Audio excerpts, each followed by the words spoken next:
नमस्कार। Chemical kinetics की दुनिया में चलिए आज एक ऐसे टॉपिक को समझते हैं जो बोर्ड से लेके जेईई और नीट तक हर बड़े इम्तिहान का एक बहुत ही ज़रूरी हिस्सा है। जी हाँ, हम बात कर रहे हैं फर्स्ट ऑर्डर रिएक्शंस की, यानी प्रथम कोटि अभिक्रियाओं की। तो आज हम क्या क्या कवर करने वाले हैं। सबसे पहले हम ये जानेंगे कि आखिर ये टॉपिक इतना खास है क्यों। फिर हम इसके कोर फॉर्मूले को डिकोड करेंगे, ग्राफ की मदद से रिएक्शन रेट को विजुअलाइज करेंगे, इसकी सबसे दिलचस्प प्रॉपर्टी हाफ लाइफ को समझेंगे और आखिर में इस सारी थ्योरी को असली दुनिया के सवालों पर लगाकर देखेंगे। तो चलिए शुरू करते हैं। सबसे पहला सवाल जो दिमाग में आता है वो ये है कि भाई इन फर्स्ट ऑर्डर रिएक्शंस में ऐसा क्या है जो इन्हें इतना ज़रूरी बना देता है। आइए पता लगाते हैं। देखिए, जो भी अच्छी किताबें हैं, जो भी सोर्स मटेरियल है, वो इसे केमिकल काइनेटिक्स का सबसे महत्वपूर्ण हिस्सा मानता है। और सीधी सी बात है, जब एक्सपर्ट्स ऐसा कहते हैं तो हमें ध्यान देना ही चाहिए।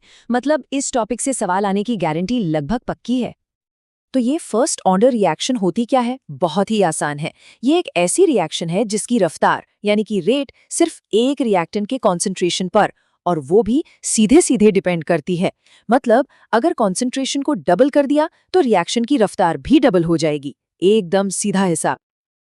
चलिए अब थोड़ा मैथ्स में उतरते हैं, लेकिन घबराने की ज़रूरत नहीं है। ये फॉर्मूले सिर्फ नंबर्स नहीं हैं, ये वो टूल किट्स हैं जिनसे हम किसी भी केमिकल रिएक्शन के बारे में प्रिडिक्शन कर सकते हैं। तो इस फॉर्मूले को स्टेप बाय स्टेप समझते हैं। सब कुछ शुरू होता है रेट लॉ से। पहला स्टेप, हम रेट लॉ लिखते हैं। दूसरा स्टेप, हम इसे थोड़ा सा रीअरेंज करते हैं ताकि इंटीग्रेशन हो सके। तीसरा स्टेप, हम दोनों तरफ इंटीग्रेशन कर देते हैं जिससे हमें नेचुरल लॉग यानी ln वाली इक्वेशन मिल जाती है। और आखिरी चौथा स्टेप, क्योंकि हम लॉग बेस 10 के साथ काम करने में ज़्यादा कंफर्टेबल होते हैं, हम इसे उसमें बदल देते हैं। और हाँ, ये डेरिवेशन बोर्ड एग्जाम के लिए बहुत ही ज़रूरी है। और ये रहा वो चैंपियन फॉर्मूला जिसे दिमाग में एकदम बैठा लेना है। ये बोर्ड एग्जाम का सुपरस्टार है। इस एक फॉर्मूले से ये पता लगाया जा सकता है कि किसी भी टाइम टी पर कितना रिएक्टेंट बचा हुआ है। ओह हाँ, और रेट कांस्टेंट के की यूनिट्स को कभी नहीं भूलना है। फर्स्ट ऑर्डर रिएक्शन के लिए ये हमेशा टाइम इनवर्स होती है, यानी पर सेकेंड, पर मिनट या पर आवर।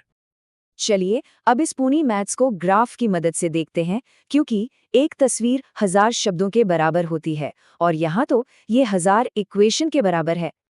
तो पहला और सबसे कॉमन ग्राफ है नेचुरल लॉग ऑफ कॉन्सेंट्रेशन और टाइम के बीच का ग्राफ। अब जरा ध्यान से देखिए, ये ग्राफ एक सीधी लाइन बनाता है और यही तो इसकी खासियत है।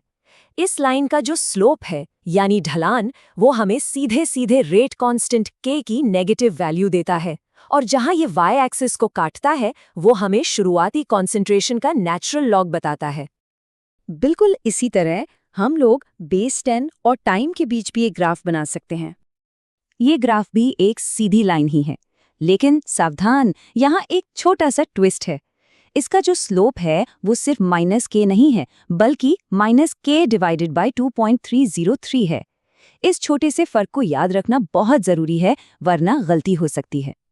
तो यहाँ एक सवाल उठता है, कॉन्सेंट्रेशन ग्राफ बनाते समय मल्टीपल चॉइस सवालों में वो सबसे कॉमन पीएच मतलब जाल क्या होता है? और जवाब ये रहा। अगर सीधे सीधे कॉन्सेंट्रेशन और टाइम के बीच ग्राफ बनाया तो एक सीधी लाइन नहीं मिलेगी, बल्कि एक एक्सपोनेंशियल डिके कर्व मिलेगा। सीधी लाइन का जादू सिर्फ और सिर्फ लॉग वाले ग्राफ में ही होता है। ये क्लासिक ट्रैप है जिसमें कई लोग फंस जाते हैं।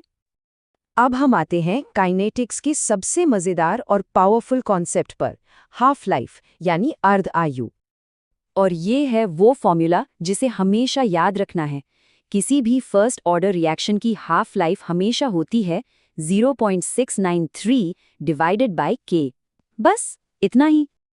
तो सबसे जरूरी बात क्या है? वो ये है कि फर्स्ट ऑर्डर रिएक्शन की हाफ लाइफ शुरुआती कॉन्सेंट्रेशन पर डिपेंड ही नहीं करती। चाहे 100 ग्राम से शुरू करें या 10 ग्राम से, उसे आधा होने में उतना ही टाइम लगेगा। यही वजह है कि रेडियो एक्टिव डीके, जो कि एक नेचुरल फर्स्ट ऑर्डर प्रोसेस है, इतना प्रिडिक्टेबल होता है। ठीक है, तो अब इस सारी थ्योरी को असली दुनिया के एग्जाम्पल्स और एग्जाम के सवालों से जोड़कर देखते हैं। ये कुछ क्लासिक उदाहरण हैं।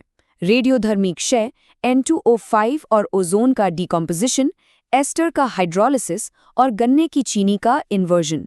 ये सारे प्रोसेस फर्स्ट ऑर्डर काइनेटिक्स को ही फॉलो करते हैं। तो अब इस सारी जानकारी के साथ क्या क्या किया जा सकता है?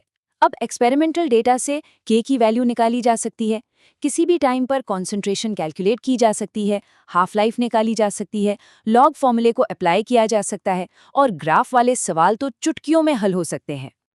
और जाते जाते एक सोचने वाला सवाल, अगर किसी पदार्थ की हाफ लाइफ कांस्टेंट है, मतलब उसे आधा होने में हमेशा एक फिक्स टाइम लगता है, तो क्या वो पदार्थ कभी भी पूरी तरह से खत्म हो सकता है? इस पर सोचिएगा जरूर।